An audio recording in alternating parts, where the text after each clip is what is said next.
Hey everyone, it's your girl Emma. Thanks so much for tuning in to the African Diaspora News Channel. We're going to go back in history today. We're going to go way back to the 1800s and early 1900s, and we're going to talk about a pioneer who is often compared to Rosa Parks. She came before Rosa Parks, also rebelled against racism, and she also did a lot for our community. Her name is Viola Desmond, and she is a true pioneer. I'm going to play the clip and then we'll talk about it.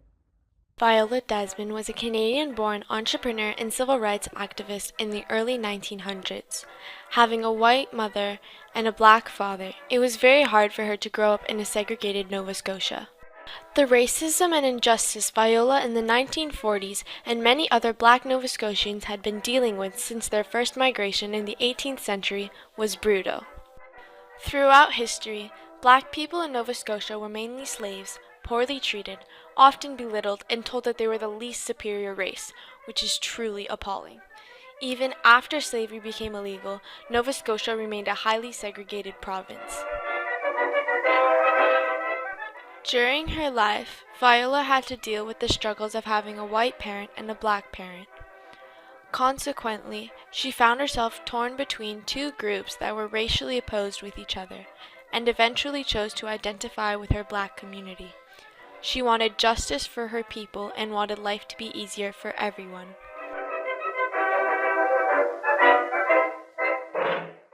Now Viola, growing up in this black community of Halifax, noticed that there was a lack of beauty and hair products for women like her in her hometown. So, she set her eye on making that change. Viola wasn't allowed to go to her local beauty school in Halifax because she wasn't permitted entrance due to the color of her skin. Therefore, she got her beautician training in Atlantic City, Montreal, and New York.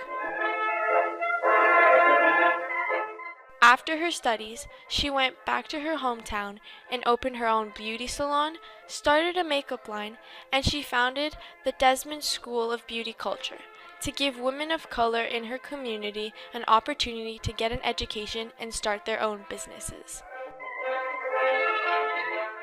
In 1948, one cold November night in New Glasgow, Nova Scotia, Viola's car broke down and was told it was going to take a long time to repair, so she decided to go see a movie at the Roseland Theatre.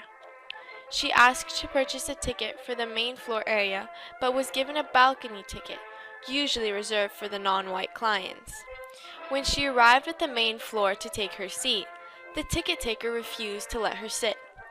Thinking this was a misunderstanding, Viola went back to the ticket seller and asked to get a main floor ticket, stating that she would pay the difference if needed. The women behind the counter said, "I can't sell downstairs tickets to you people." Realizing this was about the color of her skin, she walked back into the theater and took a seat on the main floor. Viola was then confronted by the manager, Henry McNeil, and was told he could refuse admissions to any objectionable person. She wasn't objected and was, in fact, sold a ticket, so she stayed seated. The police were called and Miss Desmond was forcefully escorted out of the theater, suffering an injury to her hip, and was held in jail for 12 hours. Soon, her story was brought to the attention of the public, and things started to change for black people in Nova Scotia and throughout Canada. Viola Desmond was a pioneer for human rights, often compared to Rosa Parks, even if Viola came before Rosa. She is now honored for her actions of rebellion against racism by becoming the new face of Canada's $10 bill. She will be the first black person and the first non-royal woman to appear on a regularly circulated banknote. With this new $10 bill, Canadians will be reminded how Viola stood up for her rights. One woman's actions can really make a difference. So you heard a little bit about Viola Desmond, a true pioneer, and she sure did rebel against racism. And back then, even being biracial and fairly light complexioned, she was still treated like a black person and, not afforded the privileges that white people were afforded. So she went and paved her own way. She built her own table. She built her own table and did not take no for an answer. and her refusal to leave that theater, similar to Rosa Parks' refusal to sit at the back of the bus, those are the comparisons there. And, as a result of that, the public outcry did, exact some change. However, we all know we still have a long way to go. However, we do love Viola Desmond, and we do regard her in the highest and consider her to be a huge pioneer and trendsetter for our people. I have in my hand the $10 bill with Viola Desmond's face on it. And I had to go to 3 banks in order to get this bill. So the first bank I went to, they flat out told me, we don't have any. And I thought, that's interesting that a bank wouldn't have $10 bills with Viola Desmond's face on it. But I thought, I can either really go off on these people and raise a big fuss, or let's make an experiment out of it and let's see how many banks I have to go to in order to get this bill. So I went to a second bank. They also said that they didn't have any. And I thought, wow, this is really interesting. I'm going to keep going and see which bank I actually end up getting to that will just seamlessly pull this bill out for me. I went to a third bank.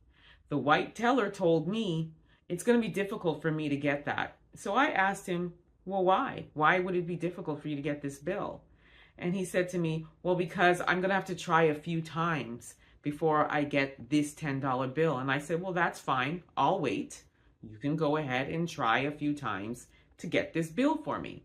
Then he said to me, well, I have to pull it up on my computer. And I said, fine, go ahead and do that. And then he said to me, why don't you just go to a convenience store and get it? And I said to him, I'm not going anywhere. You are going to get this bill for me, or you're going to get a manager, one or the other. This was the time where I started to pitch a fuss. So I said, it's your choice. You get me this bill or get me a manager. But I am not leaving this bank until I walk out with this $10 bill. So then he then went onto his computer and then he pulled up the image of the $10 bill with Viola Desmond's face on it and said, is this the one you want? And I said, yes, that is what I've been asking for.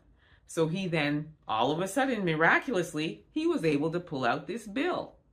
So I took the bill, and again, I could have made more of a fuss, but I wanted to get this bill and just get out of the bank. So I got the bill, and I left the bank, and here it is. But why did I have to go to 3 banks before I got this? 3 white-owned banks before I got this bill.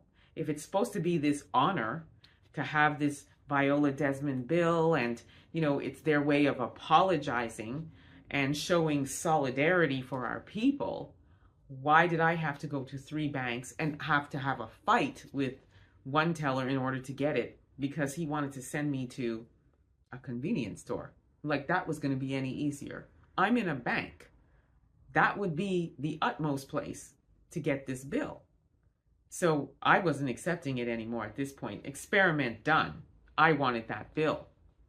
So I'm happy to have it. And from what I understand, it's now worth $20. So we're going to keep it going and see how much more it's going to be worth.